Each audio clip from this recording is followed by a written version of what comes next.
زما پی کې اسات کشرانو مشرانو ملګرو زه اسکندر خان ته په دې ځای کې په راتلو باندې په خیر راغلی یم شکریه یې ادا کوم چې زموږ علاقه یې ښایسته کړه او دې ځای ته راغې بیا ستاسو د ټولو دلته چې کوم مرګي راغلي د هغوی هم شکریه ادا کوم دلته چې کوم مشران راغلي د دې علاقې آس پاس چې کوم د هغوی هم شکریه ادا کوم او د کومو ملګرو چې موږ سره په پارټۍ کې اعلان وکړو دا اسکندر خان تا ته دویم چې دا 15 کسان دي خو دا 15 کسان نه دي دا 15 خاندان دي ان شاء الله تعالی دې سې چې دا بس تاسو ان شاء الله تعالی دې سره چې د مټ غرګي چې کله تاسو استعمالول غواړئ ان شاء الله تعالی دې سې دا هر وخت تاسو تیاری او دوی ته د مبارکي ورکوم ډېر ښه وخت کې ډېره ښکلې فیصله وکړله ځکه چې دا ټایم ټول خلک ګډ وډ کړل او ټولې پارټۍ هم داسې حالات شو او ما ته دې څوک وښایي چې دې ځای کې په پي کې 60 کې دا 9 کاله د یوې پارټۍ حکومت وکړو بلکې په مرکز کې هم وکړه دا 4 کاله 3 کاله ما ته دوی خپل پراګرس وښایي چې کوم پراګرس یې کانګرې یا ټکیله یا د آس پاس علاقو له کړی دی د چا نه یو کار چې وشي چا نه پټېږي نه زموږ خانانو چې کوم کار کړی دی هغه د هېڅ چا نه پټ نه دی دوی که دې حکومت کوم کار وکړو صرف او صرف بورډونه یې ولګول خلکو له یې غم پیدا کړ لاره کې هر طرف ته 2 ګزه یو نیم ګزه او 3 ګزه زیات پرېښوده زمیندار خو داسې شی دی چې زمیندار خو مجبور دی چې کله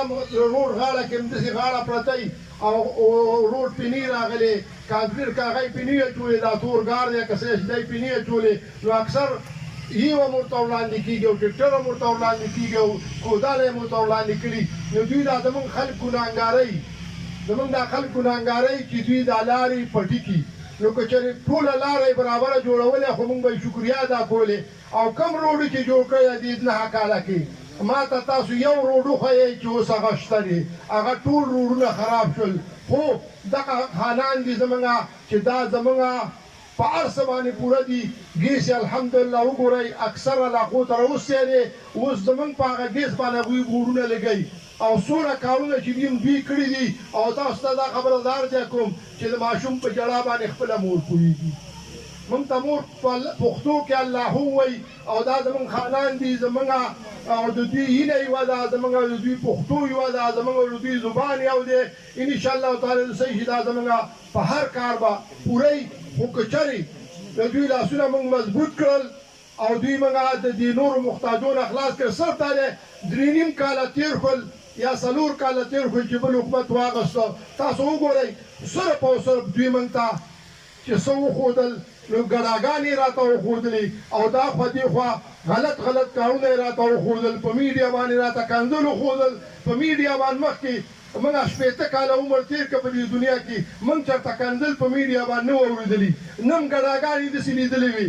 بېګا موږ په یو ځای باندې راتېرېدو د هغوی چېرته پروګرام دی پیړۍ کې دی که اسلام آباد کې دی نو ما ته خپل ملګري وایي چې دوی خو هر ځای کې بنګړه اچولې هر ځای کې ګډېږي ما که بنګړه یې اچولې خو بنګړه د پښتنو ده خو هغه کنجره ګډه کوي بنګړه نه اچوي بنګړه خو د پښتنو ده نو دوی موږ ته بل څه ونه ښودل تاسو ته مې دا اپیل دی چې تکړه شئ راپاڅئ راتلونکی وخت انشاءالله یا به کال یا به یو نیم چې زموږ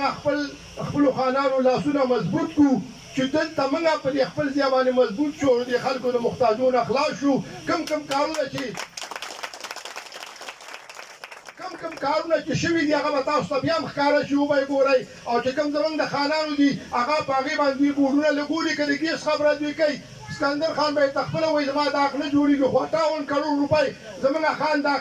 دې نه فنډ پرېښی او اوس همغه دي هغه روپۍ هم زموږ فنډ دی او اوسه پورې هغه ګیس موږ له رانهوسته خو زه تاسو ته دا اپیل کوم د ورورولۍ او ډېر د غریبۍ چې مهرباني وکړئ دوباره غلطي دې نه ونه شي نه څوک تېر باسي دوی په هغه ټایم کې بیا کور په کور باندې ګرځي بیا دا یاران هم شي او دوستان هم شي او دا خلک بیا خپلوان هم شي نو تاسو ته مې دا اپیل دی چې د اوس نه سوچ وکړئ او دا کوم کمي چې دي د دوی دي دا ځان ته مخې ته کېدی او چې کله الیکشن راشي نو زموږ د خانانو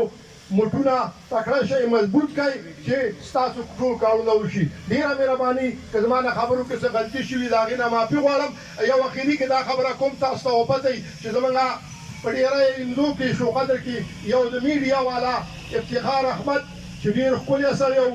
او د علاقې ډېر خیرخوا و، هغه پرون وفات شي او نن 8 بجې جنازه وه. نو په هغې باندې ډېر افسوس دی. موږ سکندر خان ته وایو چې د دې خبره کې زموږ د علاقې څخه لږ شاله دوی مدد وکړي. مشر خان ته مو وایي ځکه چې زموږ د علاقه کې کم سړی لږ راوچت شي چې زموږ خیر غواړي نو هغه دوی زموږ نه الله ښه پوهېږي چې څه چل دی ولې او موږ څه ظلم کړی دی چې موږ له هغه قسم نه میلاویږي او بیا زموږ نه جدا کړي او موږ د هغه افسوس کوو. ډېره مهرباني، شکریه، السلام علیکم.